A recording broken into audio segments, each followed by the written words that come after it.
जय हिंद साथियों, स्वागत है आपका self study classes with Sumit Jain YouTube channel और दोस्तों ऐप में।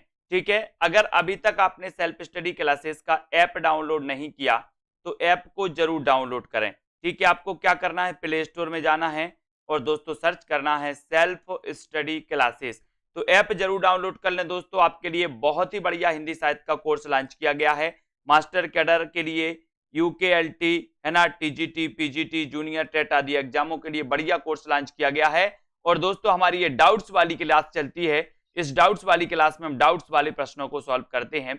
आज का पहला अपना डाउट है कि निम्न में से कौन सा मनोविश्लेषणवादी लेखक नहीं है। तो ये चार विकल्प हैं, अगर आपसे बनता है नहीं है, आपसे पूछा गया तो चयन करिए। आपको कमेंट में उत्तर जरूर बताना है इसका मनोविश्लेषणवादी जो लेखक माने जाते हैं, कवि माने जाते हैं, वो कौन नहीं है। तो दोस्तों आपको पता है मनोविश्लेषणवादियों में जैनेन्द्र कुमार का नाम आता है, ईलाचंद्र जोशी का नाम आता है, अज्ञेय का नाम आता है और डॉक्टर देवराज का नाम भी आता है। यहां कंफ्यूजन क्या बनता है, नंद दुलारे वाजपेयी और ईलाचंद्र जोशी में। कभी कभी लोग ईलाचंद जोशी लगाते हैं, कभी कभी लोग नंद दुलारे वाजपेयी लगाते हैं। याद रख लेना दोस्तों, है ना। क्या याद रखोगे, बोले सर मनोविश्लेषणवादी लेखक नहीं है पूछा गया था, तब आपका उत्तर नंद दुलारे वाजपेयी। ये मनोविश्लेषणवादी नहीं है, ये तो स्वस्थवादी हैं, ये तो स्वच्छंदतावादी हैं। कौन, नंद दुलारे वाजपेयी, है ना। इनको आपको याद रखना। बोले नंद तो स्वच्छंद रहना चाहती है, स्वतंत्र रहना चाहती है, स्वच्छंद रहना चाहिए, इस प्रकार से। तो नंद दुलारे वाजपेयी स्वस्थवादी स्वच्छंदतावादी हैं, है ना। बाकी ईलाचंद जोशी, जैनेन्द्र कुमार, अज्ञेय और डॉक्टर देवराज ये मनोविश्लेषणवादी होते हैं। ठीक है, तो यहां पे कंफ्यूज नहीं होना। एक क्वेश्चन दोस्तों आता है और गलत भी हो जाता है। अब एक क्वेश्चन आया था दोस्तों, हिंदी के प्रथम आत्मकथाकार कौन है। अभी पंजाब मास्टर कैडर में ये प्रश्न आया था कि हिंदी के प्रथम आत्मकथाकार कौन है। अब ऐसे चार विकल्प दिए थे।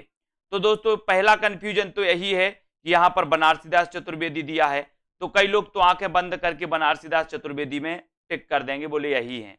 लेकिन आपको वास्तविकता पता है ना। यहां पर इस प्रकार के अगर विकल्प दिए हैं और इस प्रकार का क्वेश्चन पूछा गया है कि हिंदी के प्रथम आत्मकथाकार कौन है, तब यहां पर आपका उत्तर हो जाएगा बाबू श्याम सुंदर दास। इनको आपको लिखना है दोस्तों, इनको आपको याद करना है। ये डाउट्स नंबर अपना 2 है, क्योंकि आपको पता है कि जो अर्ध कथानक है ये 1641 की मानी जाती है दोस्तों, है ना। और इसे हिंदी की प्रथम प्राचीनतम आत्मकथा माना जाता है। किसको, अर्ध कथानक को।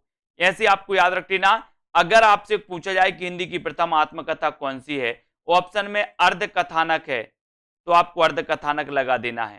ठीक है, और ऑप्शन में अर्ध कथानक नहीं है, मेरी आत्मकहानी है बाबू श्याम सुंदर दास की, तो आपको मेरी आत्मकहानी बाबू श्याम सुंदर दास की लगानी है।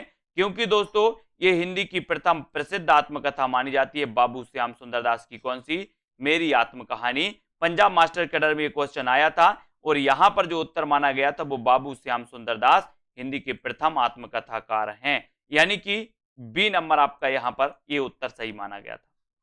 ठीक है, तो आपको याद रख लेना कि बाबू श्याम सुंदर दास ने 1941 में मेरी आत्मकहानी लिखी थी, जबकि 1641 में लिखी थी किसने, बनारसीदास जैन ने अर्ध कथानक, है ना। इनको अपन को याद रख लेना दोस्तों। अब देखते हैं डाउट्स नंबर 3।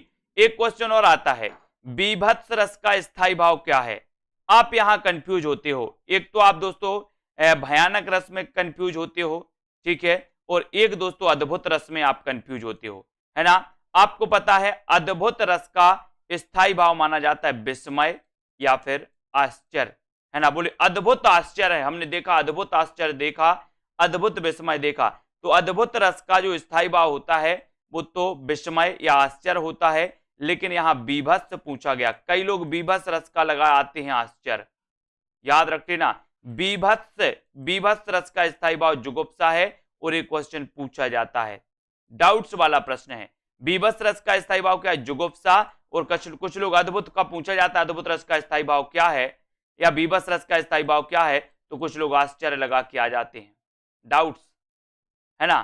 ये जुगुप्सा है बीभत्स रस का, इसे घृणा भी कहा जाता है, घृणा, है ना। जबकि दोस्तों अद्भुत रस का जो माना जाता है विस्मय या फिर आश्चर्य, और भयानक रस का भय माना जाता है। इन पे आपको याद रख लेना, यहां से तीनों रसों से अगर स्थायी भाव पूछा जाता है तो इन तीनों रसों से ही पूछा जाएगा, भयानक, अद्भुत और बीभत्स, इनके स्थायी भाव आपको आने चाहिए। ठीक है, एक पति के नोट्स की रचनाकार कौन है, ये किसकी रचना है, तो यहां पर आपको याद रख लेना दोस्तों, एक पति के नोट्स की रचनाकार कौन है, महेंद्र भल्ला। एक पत्नी के नोट्स की रचनाकार कौन है, तो ममता कालिया। और एक कस्बे के नोट्स की रचनाकार कौन है, तो नीलेश रघुवंशी। अब आपको कंफ्यूज नहीं होना, एक पति के नोट्स भल्ला, महेंद्र भल्ला, बोले पति के नोट्स किसी को दिए तो भल्ला भल्ला पढ़ेंगे पति के, और पत्नी के नोट्स अगर किसी को दिए तो पत्नी फिर कालिया बन जाएगी, कालिया। तो पत्नी के नोट्स ममता कालिया, और दोस्तों एक कस्बे के नोट्स नीलेश रघुवंशी। ये तीनों क्वेश्चन आते हैं, कंफ्यूज नहीं होना। यहां पर एक पति के नोट्स पूछा गया, इसलिए आपका महेंद्र भल्ला आपका बिल्कुल सही हो जाएगा। डाउट्स होता है इन प्रश्नों में। ठीक है, अगला क्वेश्चन है, पंच परमेश्वर कहानी के लेखक कौन है। तो दोस्तों अभी तक आपको इतना ही पता था कि पंच परमेश्वर कहानी के जो लेखक हैं वो लेखक हैं प्रेमचंद। ठीक है, लेकिन अब आपको याद रख लेना कि पंच परमेश्वर कहानी प्रेमचंद की तो है ही, साथ ही दोस्तों रांगे राघव की भी कहानी पंच परमेश्वर है। तो पंच परमेश्वर कहानी किन दो लेखकों की है, एक तो प्रेमचंद जी की भी कहानी है और दूसरी रांगे राघव की भी कहानी है। ठीक है, तो डाउट्स नंबर दोस्तों आपका 5 यहां पर क्लियर होता है, पंच परमेश्वर। इसी प्रकार से आप बने रहें, पंच परमेश्वर कहानी प्रेमचंद और रांगे राघव की मानी जाती है। अभी तक आपने सेल्फ स्टडी क्लासेस का ऐप डाउनलोड नहीं किया तो सेल्फ स्टडी क्लासेस का ऐप डाउनलोड जरूर करें।